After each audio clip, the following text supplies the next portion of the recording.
Welcome back to NGCon Academy. In this lecture, we are going to talk about cell wall. अच्छा जी, cell wall जो है इसकी अगर आप डिस्कवरी की बात करें तो डिस्कवरी ऑफ सेल वॉल ये हुई थी इन 1665, यानी प्रोटोप्लास्ट की डिस्कवरी से भी पहले। और किसने की थी? इन 1665 बाय रॉबर्ट हुक। अब देखिए, दो नाम मिलते जुलते हैं, एक है रॉबर्ट हुक, एक है रॉबर्ट ब्राउन। तो इसको आपने ऐसे याद करना होगा, the darker region of nucleus is the darker region of cell is nucleus. ठीक है, तो वहां पे रॉबर्ट ब्राउन है वो, तो ब्राउन भी तो एक डार्क कलर है ना, ब्राउन भी क्या है? डार्क कलर है। तो the darker region of cell nucleus is discovered by, जिसका नेम भी डार्क है, रॉबर्ट ब्राउन। और यहां पे क्या है, सेल वॉल की डिस्कवरी जो है ये 1665 में रॉबर्ट हुक ने की थी। क्लियर हो गई ये बात? अब जो सेल वॉल है ना, this is the outermost layer. Cell wall जो है ये आपके पास है outermost in plants, plant cell का outermost layer. In fungi इसमें भी आउटर मोस्ट है, एंड इन सम बैक्टीरिया, कुछ बैक्टीरिया ऐसे हैं जिसमें सेल वॉल आउटर मोस्ट है, बट कुछ बैक्टीरिया ऐसे हैं जो कैप्सुलेटेड होते हैं, उसका आउटर मोस्ट फिर कैप्सूल होता है। थोड़ा सा इसको अगर हम डिस्कस करें तो प्लांट्स का जो सेल वॉल है, mainly this is made up of cellulose which is a polysaccharide. Fungi का जो सेल वॉल है, this is also a polysaccharide, but this is amino containing called chitin.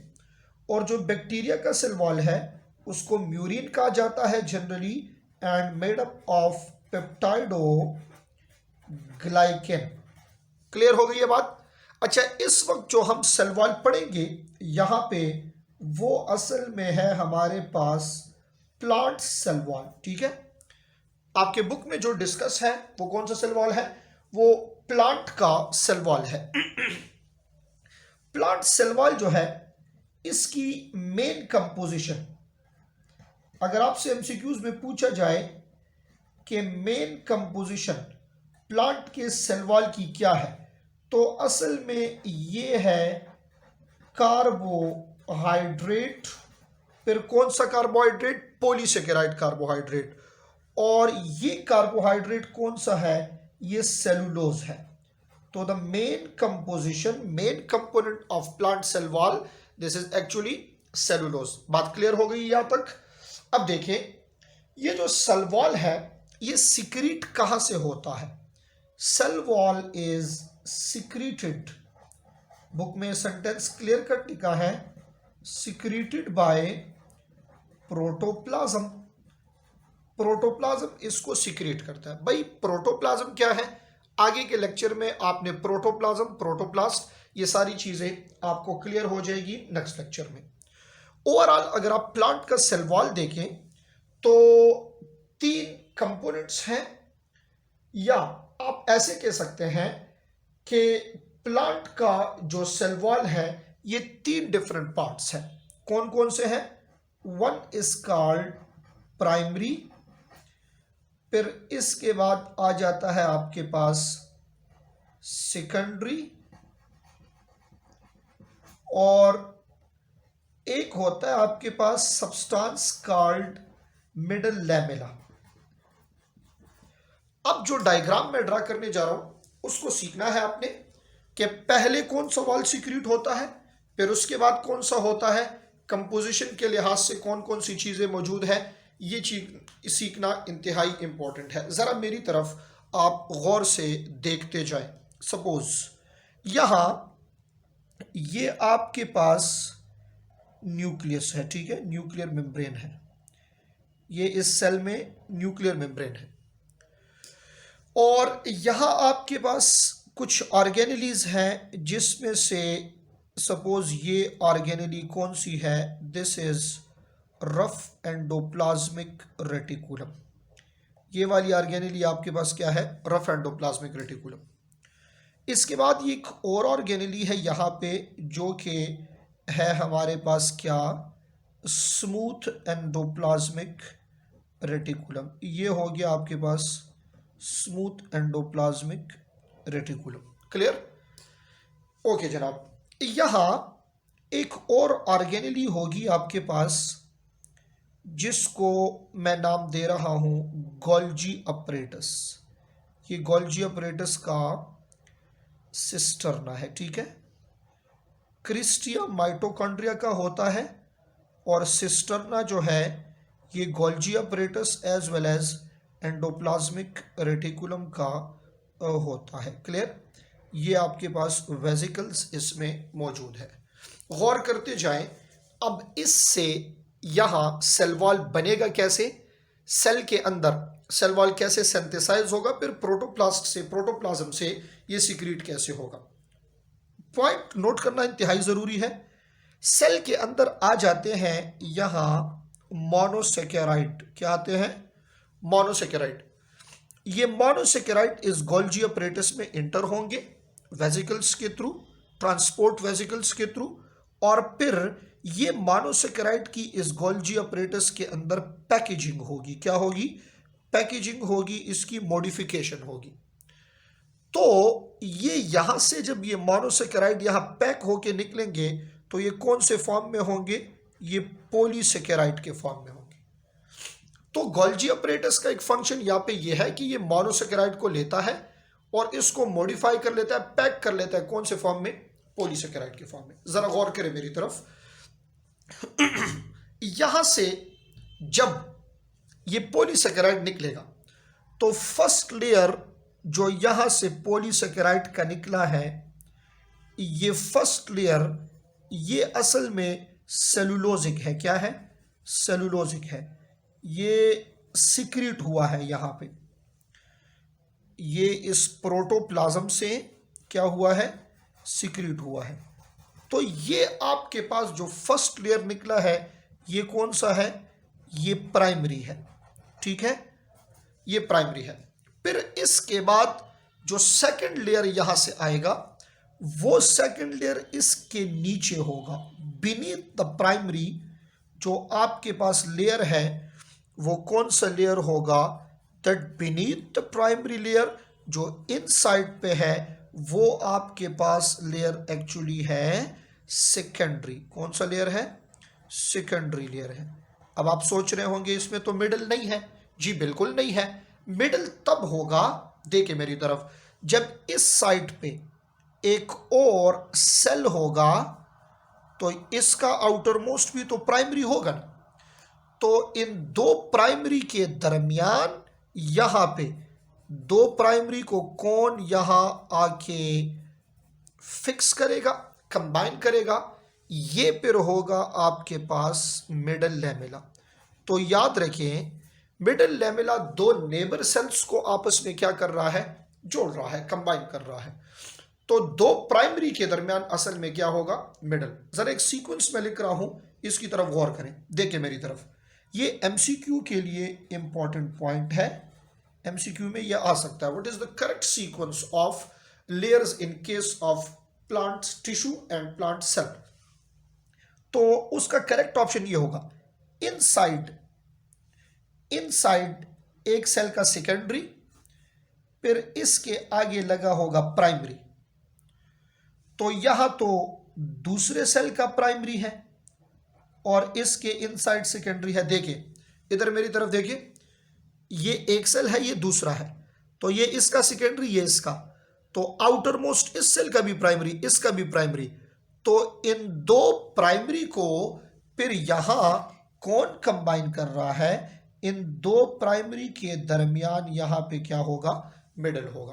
तो correct sequence secondary, primary, middle, primary, secondary.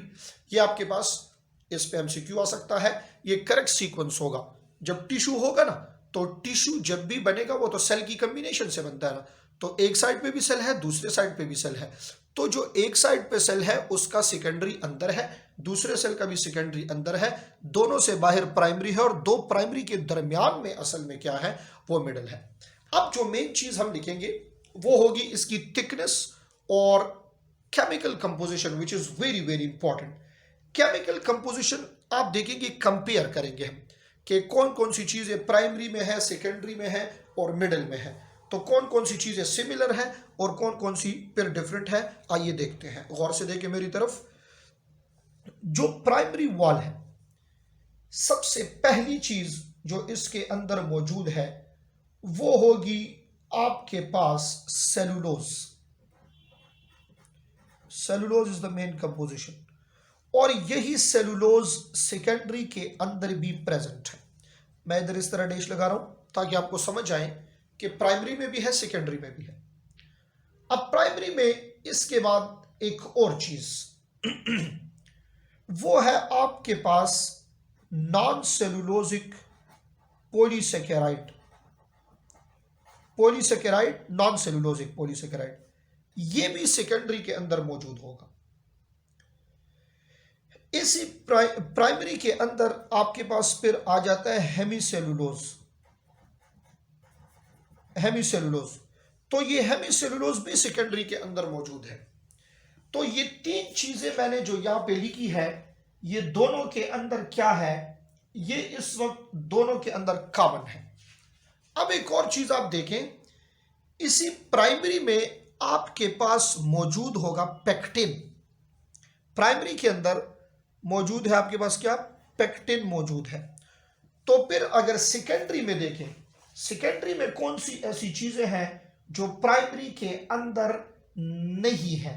Clear हो गई ये बात। तो देखें, वो आपके पास सेकेंडरी में आ जाते हैं। कौन सी चीजें हैं वो, दे आर साल्ट्स, जो कि प्राइमरी में एज कंपेयर टू सेकेंडरी नहीं है। यानी इसमें आपके पास आ जाता है कैल्शियम, इसमें आ जाता है आपके पास मैग्नीशियम, इसमें आ जाता है पोटाशियम और सिलिका।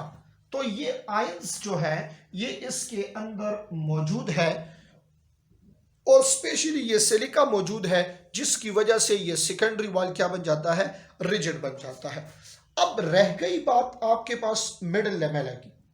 तो अगर आप मिडिल लेमेला की कंपोजिशन देखें कि ये मिडिल लेमेला ये किस चीज से बना है, तो याद रखें मिडिल लेमेला जो है वुडी प्लांट्स के अंदर, जो वुडी प्लांट्स होंगे उसके अंदर ये मिडिल लेमेला ये लिग्नीन से बना होगा, लिग्निफाइड होगा। तो मोस्टली दो चीजें मिडिल लेमेला में मौजूद है, एक है हमारे पास पेक्टिन और दूसरा हमारे पास है लिग्निन। दो चीजें इसके अंदर हमारे पास मौजूद होगी। क्लियर हो गई ये बात। अब आती है बारी थिकनेस की, तो वो इसके साइड पे हम लिख लेते हैं कि कौन कौन से वॉल की कितनी थिकनेस है। Middle lamella is just 1 micrometre, primary wall is 1 to 3 micrometre and secondary wall is 5 to 10 micrometre. तो सबसे ज्यादा थिक इसमें सेकेंडरी है।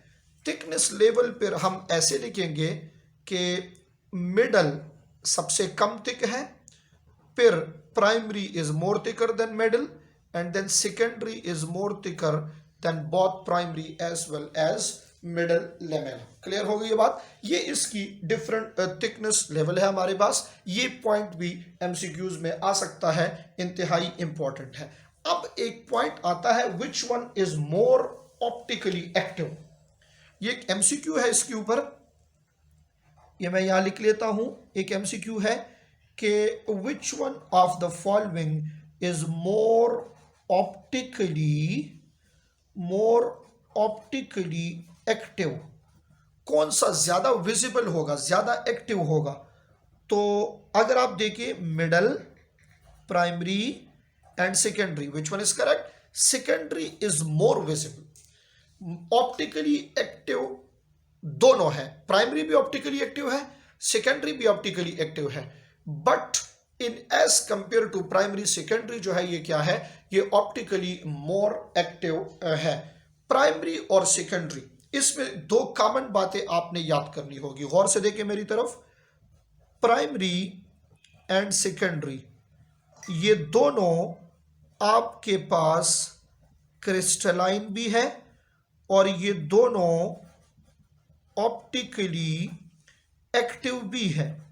बट इसमें आप ये याद रखें कि ये पॉइंट याद करना होगा कि secondary is more optically active. Secondary जो है ये क्या होगा, more optically active as compare to primary one. Clear हो गई ये बात। तो इस लेक्चर में आपने सेल वॉल के बारे में पढ़ा। कौन से सेल वॉल के बारे में? प्लांट सेल वॉल के बारे में। कौन कौन सी चीजें जहन में रखनी है? Chemical composition is most important, thickness level is most important, और सिक्रीटेड बाय प्रोटोप्लाज्म कैसे बनता है ये आपको बता दिया है। साइटोप्लाज्म में जो मोनोसेकेराइड होते हैं वो गोल्गी अपरेटस में जाके पॉलीसेकेराइड में पैक हो जाते हैं, फिर ये प्रोटोप्लाज्म से सिक्रीट होके सेल वॉल बना लेते हैं। विच one is the outer most? Primary is the outer most, secondary is beneath the primary, और दो प्राइमरी के दरमियान क्या होगा हमारे पास? मिडल लेमेला होगा। क्लियर हो गई ये बात। एमसीक्यूज कहां से आ सकते हैं?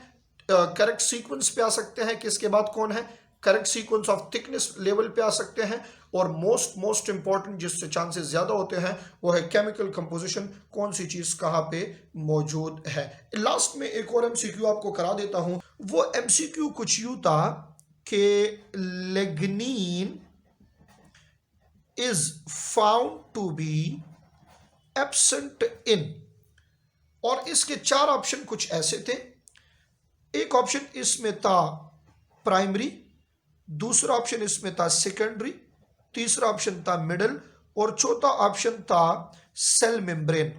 अब स्टूडेंट्स ने जाके सेल मेम्ब्रेन पे क्लिक किया था, बट वो गलत निकला। क्यों? What is the reason behind this? Cell membrane का ऑप्शन इसलिए गलत था क्योंकि क्वेश्चन का स्टेटमेंट कुछ यूं था, गौर से मेरी बात सुने। Lignin is found to be absent in which of the following cell wall. So question is about cell wall, question cell wall के बारे में पूछा गया था, तो इसलिए सेल मेम्ब्रेन पे आप टिक नहीं कर सकते। तो लिग्निन असल में प्राइमरी में एब्सेंट होता है। नियरेस्ट ऑप्शन इसमें हमारे पास क्या है? ये प्राइमरी है। अगर क्वेश्चन में सेल वॉल ना पूछा गया होता तो फिर आप क्लिक कर सकते हैं सेल मेम्ब्रेन पे, बट चूंकि क्वेश्चन था सेल वॉल के बारे में, that is why primary wall do not contain lignin. So correct option इसमें हमारे पास था लिग्निन।